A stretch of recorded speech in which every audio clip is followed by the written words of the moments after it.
just what it's for. No one gives us rhyme or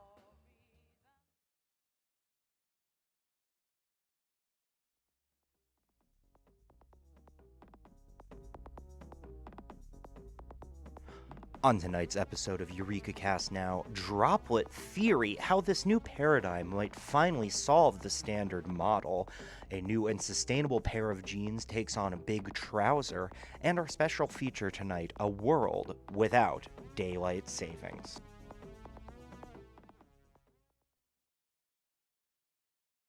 Program as an artistic work of fiction and falsehood. The views expressed in this program do not necessarily reflect the opinions of the broadcasters or the management thereof. Listener discretion is advised.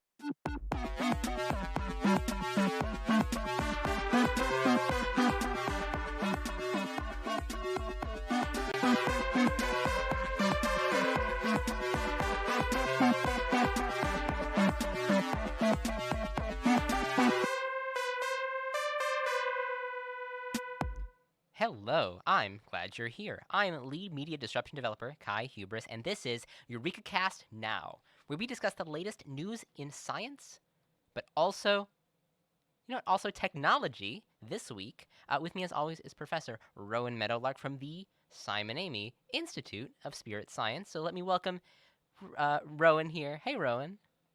Hi, Kai, and may we all have a maelstrom of education, entertainment, and edutainment this brisk evening.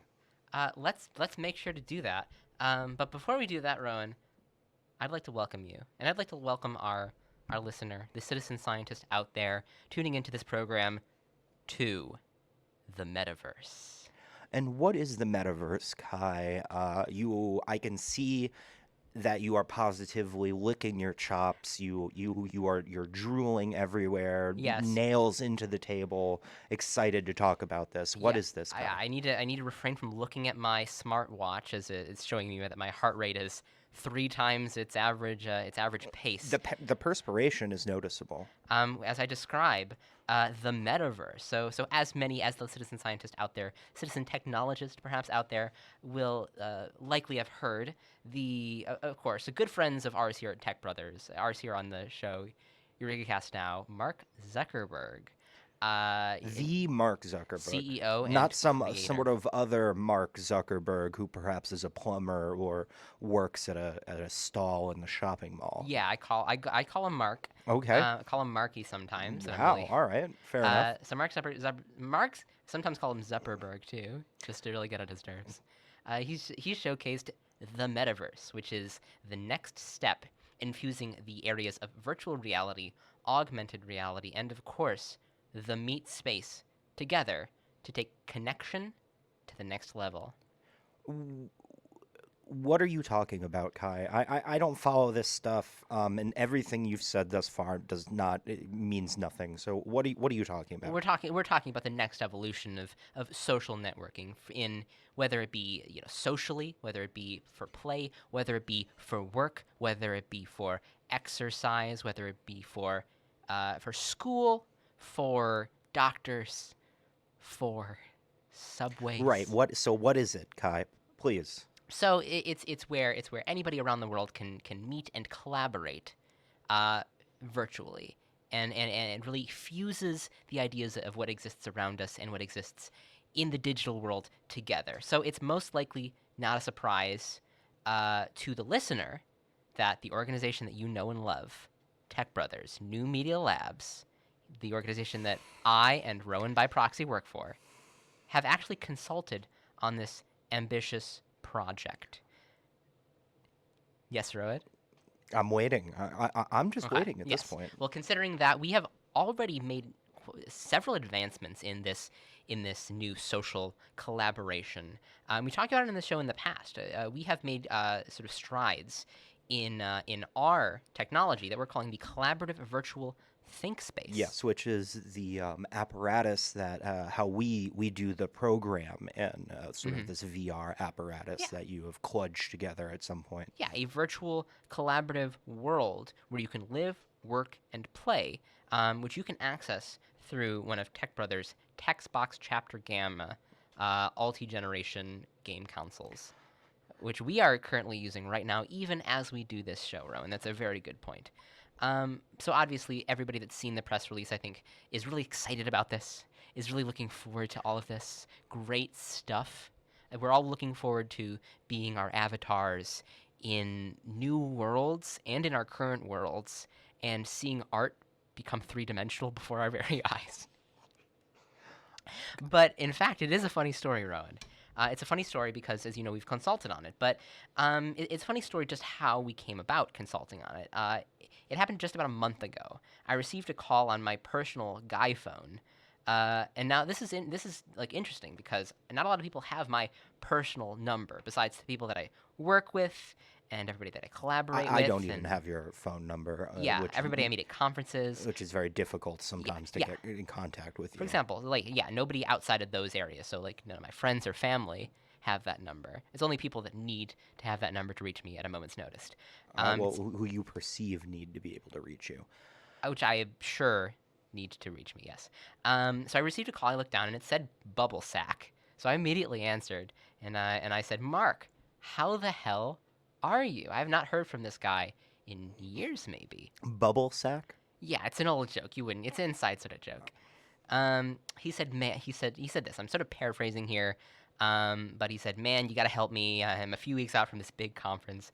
I've promised a lot of very powerful people a lot of things that I cannot deliver on. You got to help me, man. I got nothing. Are you sure you want to use this platform to imply that you had a conversation like that with Mark Zuckerberg? No, there's nothing on the record, but he'll be like, he's a good sport about it. So I told him, say no more. So I put him in touch with a few of my very close friends. First of all, I put him in touch with Sam Hauser from Rockstar Games. You might know Rockstar Games as they've made sort of innovations in cowboy western storytelling in the past few years. Right. They've invented, but also in the city too. They've invented some stories in sort of urban areas. Okay. And eras. Right. And they do great work in those areas. Let's keep it moving, Kai. Yeah. The next person I put him in contact with was Tim Sweeney, the CEO of Epic Games. And once again, are you certain that this platform is the place to put words in these individuals' mouths? I'm not putting words in their mouths. I'm just reporting exactly what they've said. And of course, finally, I invited my buddy Garth to the mix, and we sort of worked out this idea for the future, which is now out there as the metaverse. And it's funny. I know we have some news to get to, so I don't want to go too long on this intro segment. But I just want to for people that are still sort of confused about the whole idea of the metaverse, what it is, how it'll work. I would be one of those individuals. Well, Rowan, I will imagine. I want you to think about. Are you familiar with the book and movie series? Sort of the creative idea of Ready Player One. No. Well, I'm going to ask you to consider, what if Ready Player All? That's something to chew on, Kai. That certainly is something to meditate on, sort of put it in the rock tumbler of the brain and then throw it out later. Because we do have an actual news story to get to. Well, this is a news story. This is a news story, but I'm sure you have other ones, yes. Right. Well, I have something that is of actual import, something of universal import, as a matter of fact. I'll be the judge of that. Well, believe it or not, the standard model might finally be solved. There's a new theory on the block. There's a new theory working its way through physics. The physics standard model. And it looks as though it might finally be able to unite everything in sort of a master equation, this new way of looking at the problems of the universe. And Really? the really exciting part of this new theory is that it also provides a great explanation and groundwork for things that we in the spiritual science community have purported for many years. Orgone so? energy, chi, universal love consciousness, these concepts. All of these things. All of these things are getting this new theory provides the groundwork for all of this in an absolutely contiguous and self-sustainable, self-contained model, and it's incredibly exciting. That does sound exciting for you, Rowan. That sounds like a big It's not just for me; it's for academics everywhere. For anyone who dare wander with their mind into the realm of why does this operate? When I bite doth apple, why does it taste sweet? Why does the sweetness come forth? Things that the standard model answers, yes. Well, of course it does. I mean, there's gravitation, atomic interact. The point is that this is a big win for anyone who wondered what the language of God was. Is that so? And the language of God, the new theory, is droplet theory. Droplet theory. Droplet theory. Interesting. Well, it has a catchy name. I will say that. It comes from the famed University of Prague homeophysics department. Oh. And I will say this much. I will do my best to explain it, but it is very complicated. There's a lot of moving pieces. It's a lot of very dense mathematics. But the easiest way to describe it is to take matter and conceptualize of matter as individual spheres. Or droplets. Or droplets, correct. Fascinating. And then energy can also be visualized as droplets. Or spheres. The interaction between the two can be mathematically modeled as fluidic toroid interactions, aka droplets. It's huge. It's gigantic. It brings together everything. It brings together everything together. I have to say, I'm not quite seeing how this changes anything. Well, I mean, once again, I'm trying to synthesize a bunch of math together. We're talking this about is all standard about model. this is all about mathematical models Right. and algebraic and derivatives and that sort of thing coming together. You got your standard model. You got photons. Right. You got Droplet. electrons. Droplet. You got your W and Z bosons. That's actually can be modeled by two droplets. The strong. Well, yeah, we nuclear could do this force. all day, Kai. We really could. The point is that when, from a mathematical standpoint, once again, this is a mathematical standpoint, when you conceptualize everything as droplets, all the droplets come together to make a larger droplet. That's the universe. And that's what this theory tells us. And, it makes Is that what the theory tells us? It lends a lot of credence to orgone. Once again, universal love consciousness. And it Love is also absolutely a it's droplet? blowing the lid off of mass energy plasm interactions. That field is going to explode overnight, is in the process of exploding overnight, thanks to droplet theory. I've got to be completely honest, Rowan. This means absolutely nothing. Well, once again, it's a lot of math. Like, do you understand? Rowan, here's a good question. How much of the math do you comprehend from this paper? Well, I do recognize an epsilon. I know that means a sum. I also do recognize sort of the curvy derivative signal. That's a partial derivative. And based off of that knowledge and some other mathematical knowledge that I don't need to discuss with you, it checks out. Well, we got the thumb of approval from Rowan on droplet theory being the theory of everything, it seems. The everything and more. Yeah, Kai, absolutely. Well, I really appreciate that story, Rowan. I'll let the citizen scientists out there decide for themselves what evidence they deem credible enough to take. Well, I don't want to disparage the citizen scientist, but if I can just barely understand it, then I would just take. It's very compelling. Take your word for it, is what you're saying. What do you have, Kai? Well, my next story is, and this is one for the ages. We're talking something we like to talk about quite a bit on this show, and that's solar punk.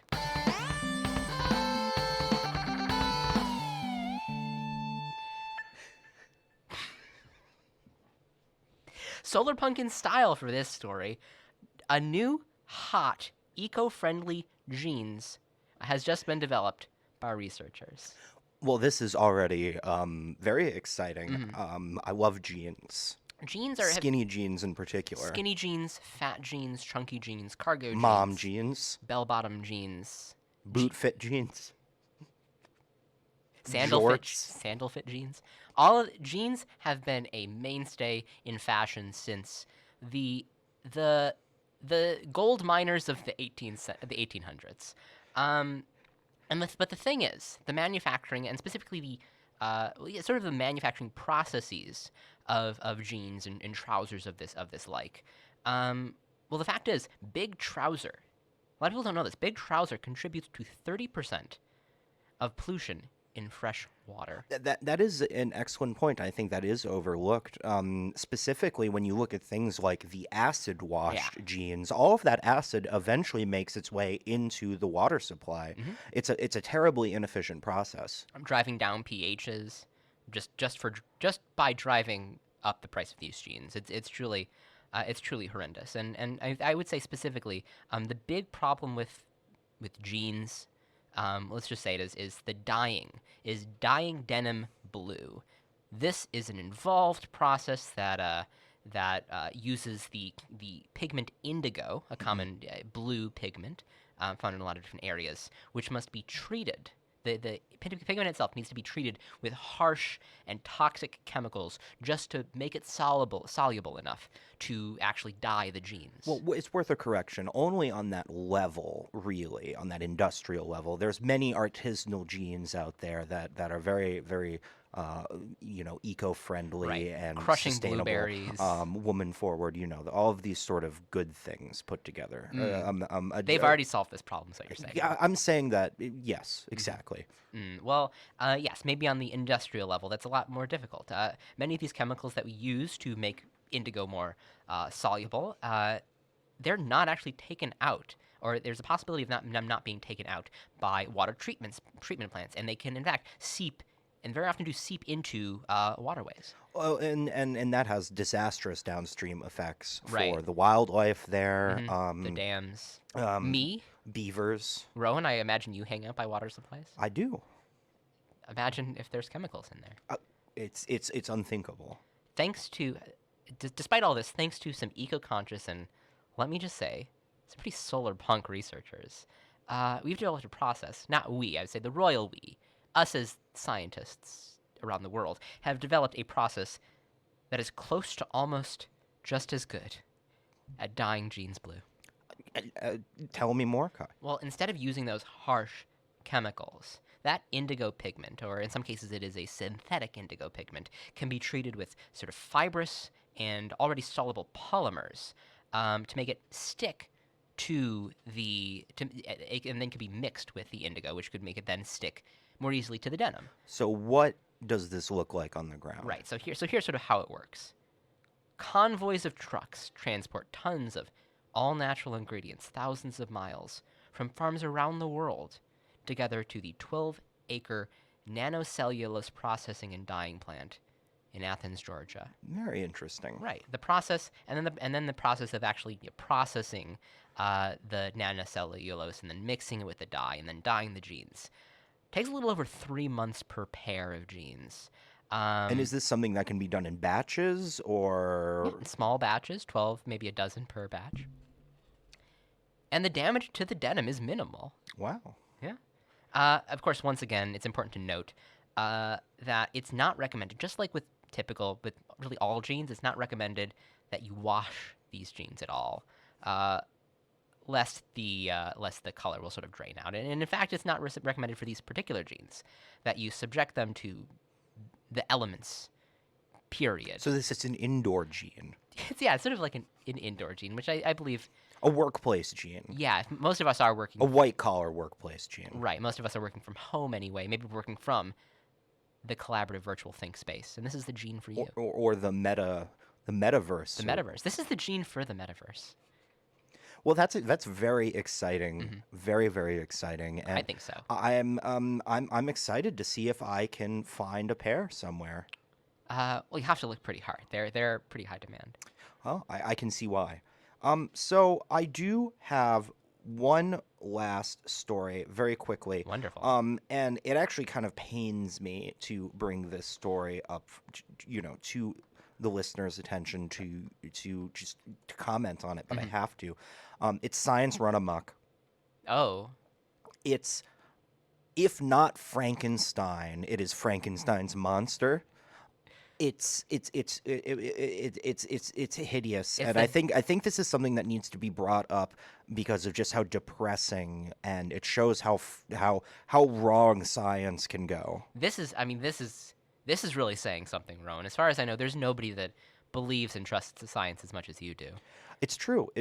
Unfortunately, it's sometimes it just ends up that way, and I don't want to give the specific name of where this occurred or who did it because I don't want to contribute to their sick fame.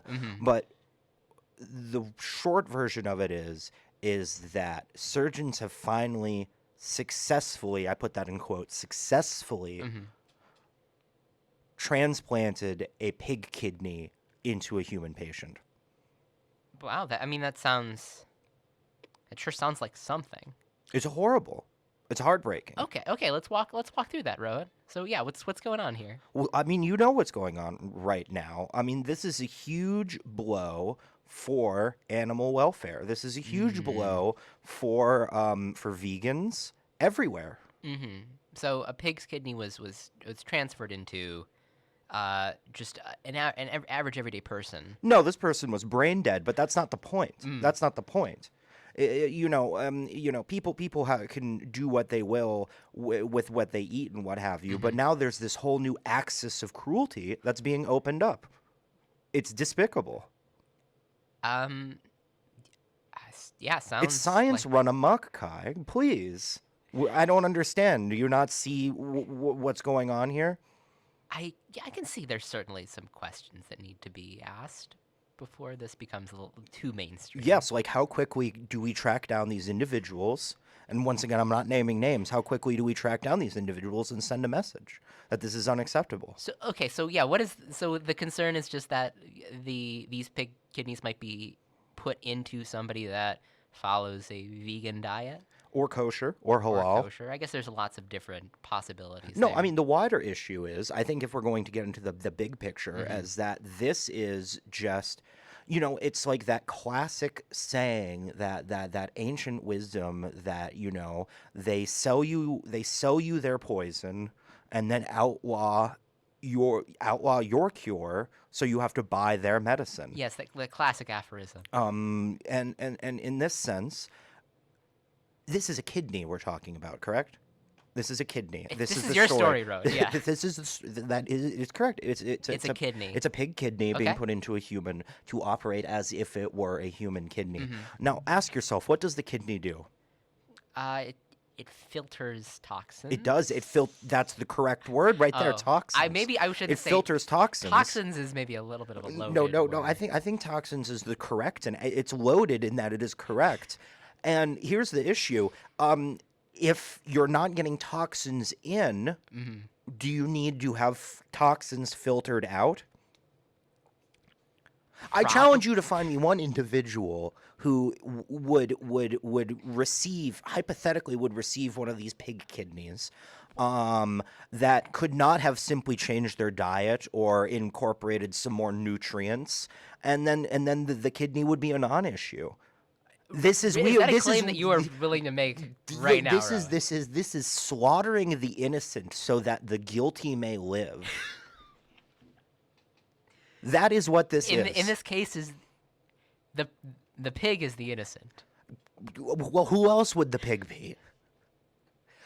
All right, this is maybe going off a little bit off the rails. Well, here, I'm just saying, it's important to me. It is important to me and my stake in the program that we call out when things have gone too far, and this has gone far too far. Here's the question for you, Rowan: Is it just the pig you have a problem with, or is there an animal that this would be okay doing? Well, truthfully, what I have a problem with is that if you're going to go this option of cutting into animals and ripping their organs out, bathing in the blood and stuffing it into corpses and all of this these things that meat I feel like eaters this do. is.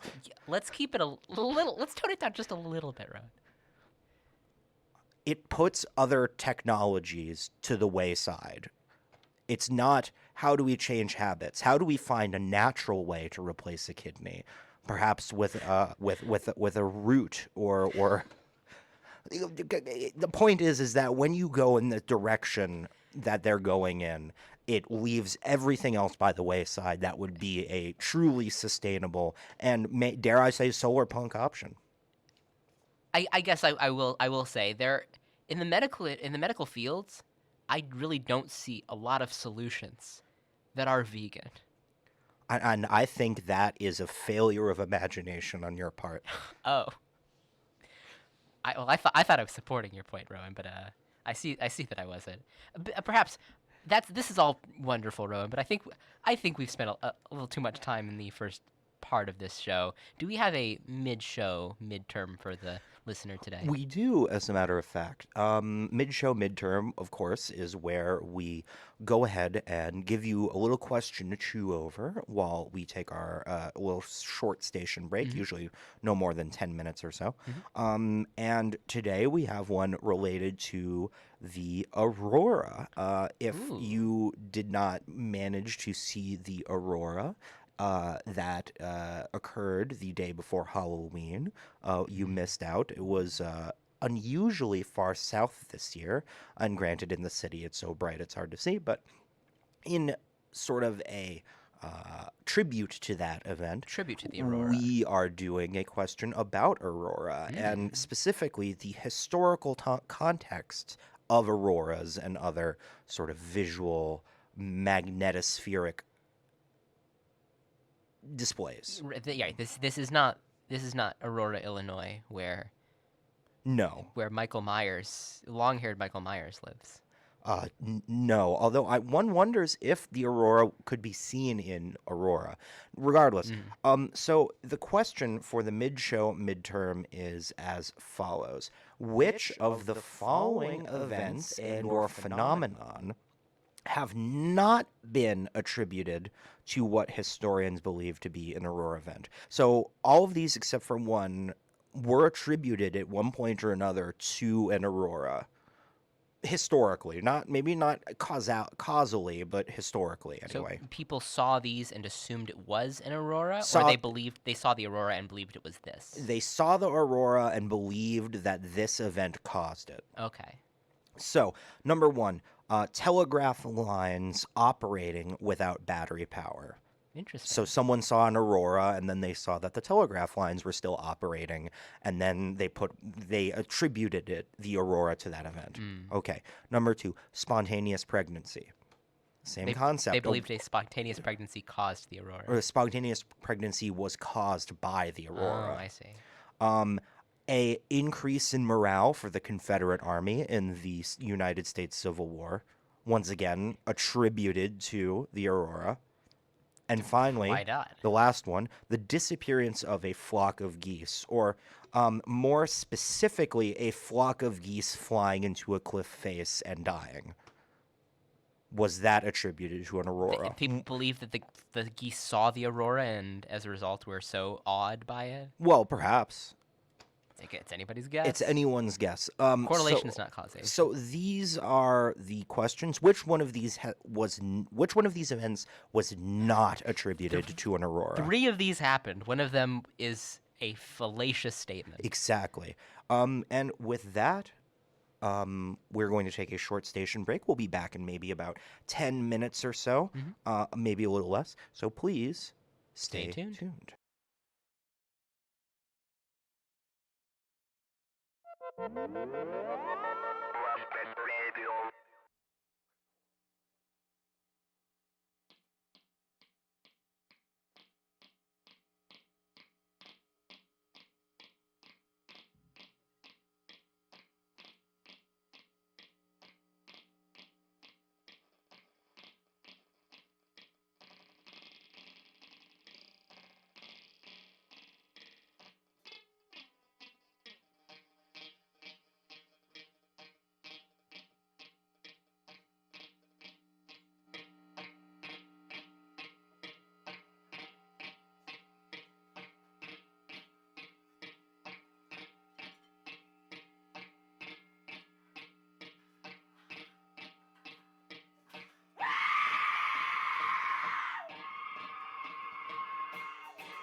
And we are back. We are back. Welcome back, Rowan. Welcome back, Kai. So now it's time to talk about, well, it's sort of a controversial... Well, it's time to talk about the answer to our of course. mid-show midterm, which we did actually miss last show. Sorry about that. But the answer tonight, so the question was, which of the following events and or phenomenon has not been attributed to what historians believe to be an aurora or aurora-like event? Yes. That is to say, which of these following things in history and folklore was not attributed to an aurora? So number one, telegraph lines operating without power. Number two, a spontaneous pregnancy. Number three, an increase in morale for the Confederate Army in the American Civil War. And number four, a flock of geese flying into a cliff face and dying. Which of these things in the past was not attributed to an aurora? What do you think, Kai? Well, this is interesting. So I would say, I don't know, the flock of geese do sort of things all the time, and they continue to be a mystery to a lot of people. Yeah. So that passes the gut test, I think. Okay. Spontaneous pregnancy. Sure, why not? Yeah, sure. A lot of quote-unquote spontaneous pregnancies and not quote-unquote spontaneous pregnancies occurred in the past. And I'm sure they occurred around the aurora. And they probably continue to this day. Parthenogenesis. Yeah. The telegraph lines, electricity, back when telegraph lines were a thing, electricity, it still confuses a lot of people. There's no reason I think that could be, in the early parts of the electrical era, why this couldn't be a common misconception. The one that really crosses my mind is the one about the Confederate Army. Yes. I have a few questions about that one. Number one, the Confederate Army, pretty far south. That's correct. I question whether they could actually see the aurora from the southern states. So is that your answer? I'm going to say that's probably... Now, I'm no Civil War scholar. You're no Civil War buff. No. Neither am I, truthfully, until I did a little bit of research for this question. So I will say that is number three. An increase in the morale for the Confederate Army will be my guess. Well, Kai, unfortunately, the correct answer was actually the flock of geese flying into a cliff face and dying. While events similar to that have occurred and happen to occur with more frequency, strangely enough, 5G. But what was that, Ron? I was saying that these events do occur, and but there has never been one, historically at least, linked to a aurora event. And to your skepticism on point 3, over the Battle of Fredericksburg, at the end of the battle, it is believed that the Confederate Army saw a aurora. Linking those two forever. And that's what we know that battle from to this day.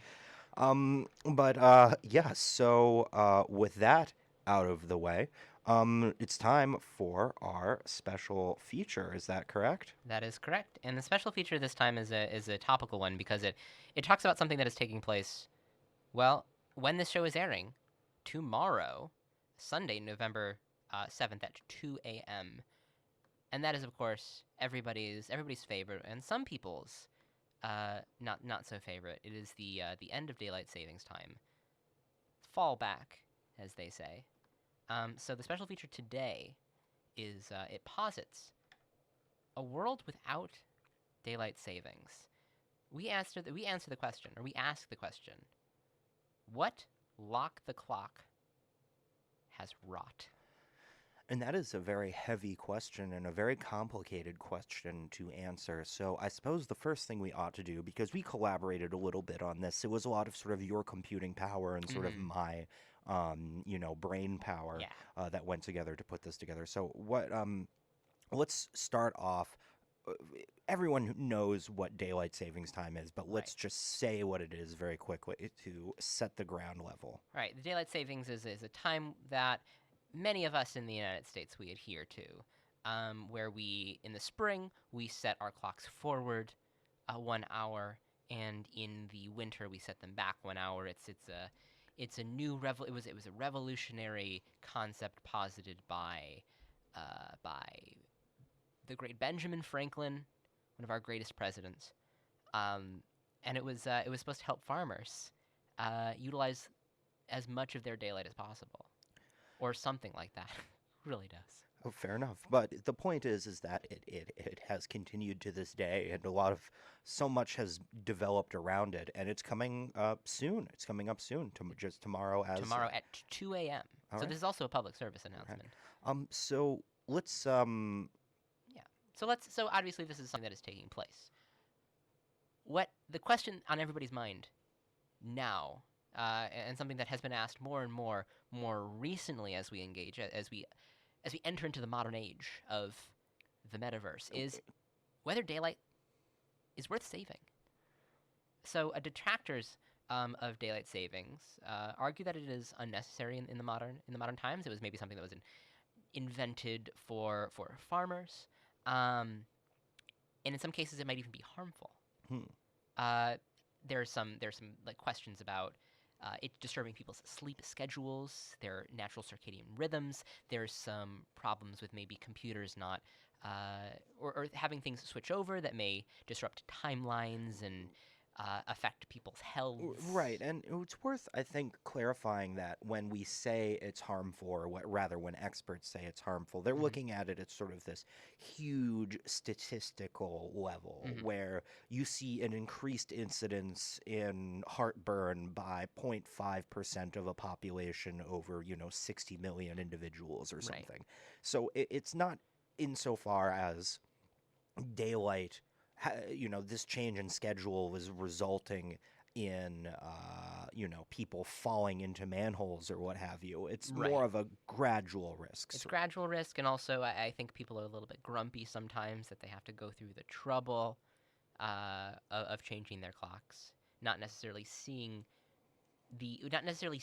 or being conscious of the benefit therein. And some supporters do.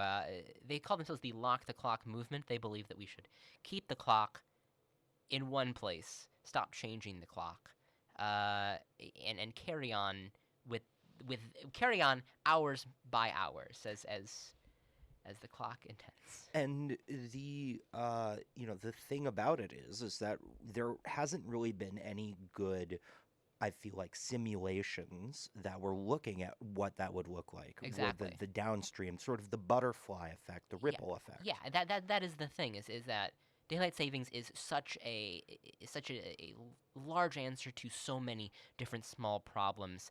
The fact that changing the clock does have small effects on so many areas of life make it very, very difficult to track actually the benefit or inherent risk of the actual thing. And so what did we do? So what we did was, well, the fact is, technology's advanced far enough that we can actually now simulate what a world without daylight savings time would be. A lot of it has been speculation thus far. So the fact is, we have now developed technology so far that we are able to, make every single data point dynamic. We're able to calculate everything to the greatest detail, and we were able to actually calculate the risk inherent in stopping daylight savings time. And that's it's almost a series of lessons, really, that we can take away from this thought experiment. And I myself am daylight savings agnostic. I don't really have a strong opinion one way or another, but I thought the simulations that we did using some of the data sets I was able to provide on personality matrices and that sort of thing, and your computational skills, of course. But here are 3 case studies we found, 3 sort of endpoints for our simulation that we thought were really fascinating. Yes, these are the 3 most probable events following the discontinuation of daylight savings time. And I believe, Rowan, you made this good point, but the listener should think of these as 3 lessons that we can take away from daylight savings time. All right, so let's move on to our first one. Let's talk about Rodney. Rodney. Rodney is a chief mechanic in charge of servicing many different corporate fleets, including the fleet at Electric Reliability Council of Texas. They're in charge of maintaining and managing the grid in Texas, as Texas has its own separate grid. Well, this is the scenario. Because daylight savings time does not take place, or because we do not fall back, well, he sleeps in. And his apprentice, Bobby Boy, steps in. Bobby Boy incorrectly installs a new tire onto a service crane that is called to go to one of the major towers on the Texas grid. Obviously, in most situations, in most cars, putting a slightly incorrect tire on the caravan wouldn't make a huge difference, but when we're talking about industrial cranes with the weight capacities and different balances and things like that. And Bobby Boy, or excuse me, Bobby Boy not being pictured and not being able, we don't have him pictured, we can't display him to him. But this is a black swan event of incompetence. Bobby Boy got into this job through pure nepotism and has no idea what he's doing, and that's all part of the simulation, as it is a part of real life. Yeah. So this is a colossally incompetent tire replacement. So obviously they go out, they service this large massive tower in Texas, in central Texas. The crane falls over directly into the tower. Well, the grid goes down. Yeah. So now, and I should say that is according to our simulations, this exact scenario, 10% likely. Give or take the names, obviously. Right. The names were. They're not meant to actually apply to anybody in real life. These are convenient simulated names. Placeholder names. Exactly. Okay, so let's move on to number 2. Let's talk about Lillian. Now, Lillian is a signal person for the Union Pacific Railroad. That is someone who operates the various interchanges and levers that allow train tracks to operate. Now, Lillian comes into work, sets 9 a.m. as the start of train, let's call it train alpha. Now, in daylight savings, in the world of daylight savings, that unit would not be a 9, it would be an 8. Exactly. So it's a totally different number, just given the fact that the hour was not switched back. Exactly. And the thing is, and this is a bit of computer science that I did not realize until I looked at the simulation, I talked to you. But it turns out bigger numbers transmit slower through networks. So 9 has a bigger ping than 8. Yeah, the binary, it increases the number of binary units as you get into higher numbers. It's not huge, but it does make a difference. And specifically, that difference between 8 and 9 is drastic. So this signal sends out just after another train is scheduled to come in. And because the signal is just a little bit slower, the signal that allows the other train, let's call it train Gamma, goes forward. Exactly. The interlock is missed. They don't realize that there is another train pulling in because of that.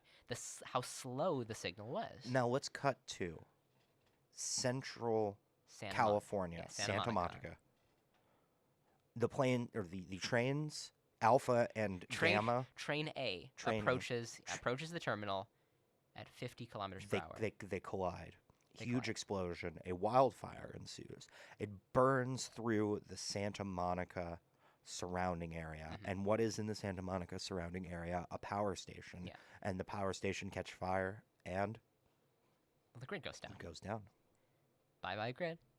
So let's so that's lesson number 2. Very quickly, let's move on to lesson number 3. And we're going to I should also say lesson number 2. This is 15% likely. So now we move on to lesson number 3. Yes. The most likely scenario. 37%. 37% likely. And 37% of the situations resulted like this. We meet the Snapper. Now I know you might be questioning. It's a very funny name. It's not it doesn't sound like a very real name. Well, yeah, and in some cases, again, these are names that are given for convenience, but we call them the snapper because this person, rather than having an official job, is a serial killer. This is a serial killer that only prowls during the night. So prowls as people are sort of coming home from work. And when people do come home from work, it doesn't necessarily depend on the daylight, whether it's day or night. It depends on what time they get off of work. So as in this scenario, he finds a victim walking home from an unassuming job. It doesn't really matter what the job is. The fact is they're coming home at the exact time when the snapper is prowling. Snapper stabs him. He is dead. I should say they are dead. But that person, it turns out, and this is the one person that we were able to simulate with a great amount of detail in the simulation, and that is Don Featherstone. The person that they stabbed was, in fact, Don Featherstone, the inventor of the pink plastic flamingo, coming home from his daily shift, managing the pink plastic flamingo factory. And that's and those are 3 lessons from a world without daylight savings. And I think it paints a grim picture. I really do. It paints a horribly grim picture. I would say each situation is really more heinous than the last. And it really goes to show how important the daylight savings time is. Although it's not easily seen, it's pretty crucial. Well, thank you very much. That was incredible. Yeah, well, thanks to technology. I was going to say about to say thank you, Kai, but then I realized we both worked on this. Mm-hmm. So thanks to us. Thank the listener for listening. Thank you to technology, Rowan. Well, we're about at the end of the show, so we have a citizen science. And the citizen science is, of course, the part of the program where we discuss research, findings, and data collected by those amateur scientists out there in the world, on the street, and posted to social media. And here we have something less of a citizen science, more of like a citizen insight, sort of a moment where all of the common person's understanding of the world interfaces perfectly with both the metaphysical and the scientific to describe something. It's like droplet theory almost. It's like droplet theory. It brings all these worlds together. Rowan, yes. So get to the citizen science. Here it is. In religion, we call it spirits. In science, we call it energy. In the streets, we call it vibes. All I'm saying is, trust it. That's just droplet theory right there, distilled down. Oh, is that what droplet theory is? Essentially. I mean, based on my understanding, of course. Spirits, energy, vibes. Droplets. Well, that's wonderful, Rowan. Thank you so much for that. I'd like to close on a quote by Hiramoto Lee, who said this: "He who controls the electron controls the world." Droplet Theory 101. EurekaCast Now is meticulously researched, produced, and presented with the support of Tech Brothers, New Media Labs in Chicago, Illinois. We are broadcast every Saturday evening, 8 to 9 p.m. Central Standard Time on WLPN LP 105.5 FM, Lumpen Radio, and simulcast live sometimes on twitch.tv/Lumpen Radio at the same time. If you'd like to get in contact with us, please follow us at EurekaCast on Twitter and Instagram, and visit our website at EurekaCast.org. And if you do engage in other forms of social media, please feel free to find us at facebook.com/EurekaCast or send an electronic mail to EurekaCastNow@gmail.com. There you can share with us any technological, scientific, or spiritual breakthroughs you've witnessed or participated in. Additionally, if you or someone you know would like to be a guest on the program, feel free to reach out that email, which is once again EurekaCastNow@gmail.com. And with that, Chicago, allow us here at EurekaCast Now to disengage our psychic bridge of learning with grace this evening. Droplet theory doesn't explain the meta